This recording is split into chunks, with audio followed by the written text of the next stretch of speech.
Good afternoon, FHC. We have a jam-packed show today. We better quickly toss it to news. Welcome to news. We have a few announcements. If you are 16 and signed up to donate blood, please stop by Mrs. Richardson's room, room 240, or the blood drive table in the cafeteria to pick up the correct parental consent form. The original one was missing a page. You will not be allowed to donate without this form filled out. The first FHC Burger Club meeting will be at the Garage Bar in Ada at 7:30 p.m. tonight. And the Environmental Club will not be meeting on Tuesday due to the NHS meeting instead. And the counseling office has invited all new students to the new student gathering this Wednesday, September 28th at 1:20 p.m. Come and say hello and enjoy some treats. Hey, get off your phone. Oh, it's really sorry. strict. I think we actually have a story about that.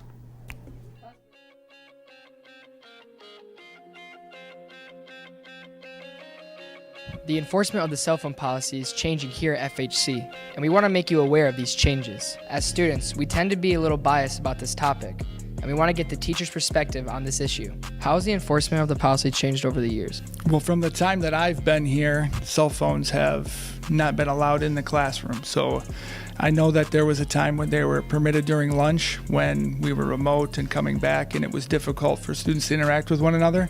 I've become more strict. I'm delighted to remove that distraction from students' lives for several hours. According to the administration, the new enforcement of the cell phone policy is getting much more strict, especially during passing time and lunch. I think that we should be able to use our phones during passing time and lunch because we're not distracting from learning. I think that the enforcement is a bit too harsh and that we should be able to use our phones during lunch. I think that the cell phone policy can be edited from where it's at right now to be a little bit more lenient, especially during downtimes. I think it's a little too strict, especially at times where students like lunch should be allowed to use their phones, that it's not distracting anyone.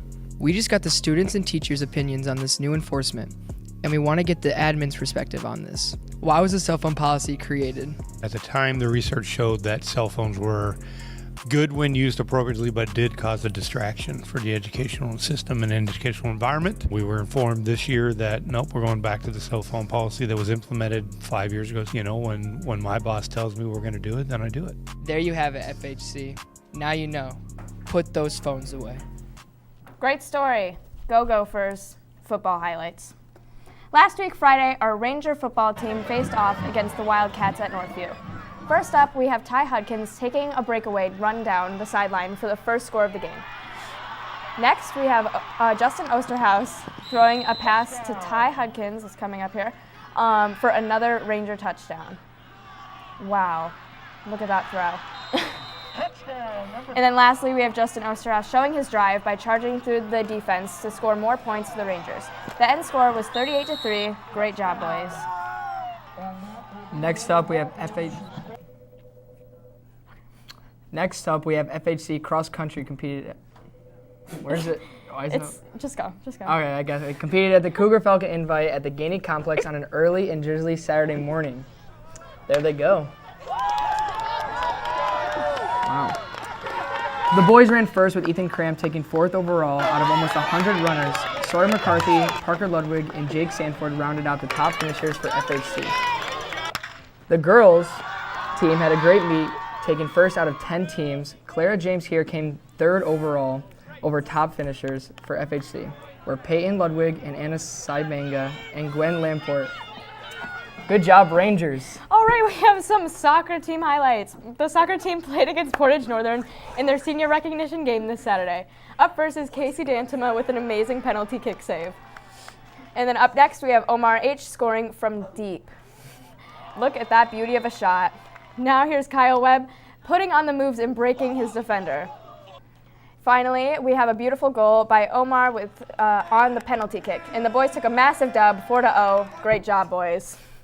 All right, we're going to send it to host. We have some swim and dive highlights. This Saturday, our very own girls swim and dive team competed at the Jennison Invite at the Aquatic Center. First up, we have divers Joe Yeager with a killer forward double somersault pike. Next, we have Lily Zorn with a reverse somersault tuck. Finally, the divers. Okay. Wow. It's just. Those are supposed to be Carson's highlights. Or not Carson, that's Carter. Okay. Who? Yeah, they were supposed to be mine. It's okay. All All right. Keep going, keep going. The swim team placed 6th. You'll get them next time. Those were amazing highlights. We're going to What send is- it to yeah, host. host, all right. Oh, we have sports tonight. Oh. Varsity.